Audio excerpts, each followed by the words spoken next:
Барлықтарыңызға сәлем.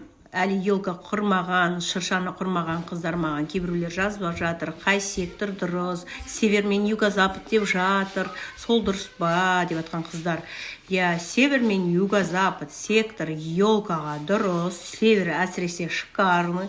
Қазір елкаға құрсаңыздар уже 3-4 күнде алып тастамайсыздар деп ойлаймын. Өйткені январдың аяғына дейін тұратын болса, север юго-запад жақсы. Бірақ север әсіресе жақсы, юго-запад әңгіме арқылы ақша келу мүмкін.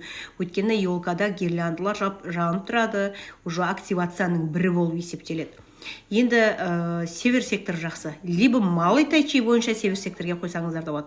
Енді қыздар 31 декабрь күні жаңа жылда именно сол 23:15-тен бастап түнгі сағат 1-ге дейінгі аралықта Тимейн бойынша күшті структура тұр.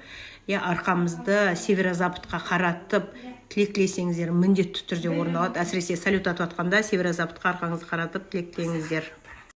Бірақ сол 31 күні өте күшті улап-шулап барлық қыдырып жақсы энергия бар. Бірақ 1 январь күні уже шөнді энергия жоқ. 1 январь күні наказание, не любви, арақты көп ішіп бастарыңыз ауруы мүмкін, жақындарыңызбен ұрсып қалуыңыз мүмкін. Абайлаймыз, арақты көп ішпейміз. Балдарыңызға қараңыздар.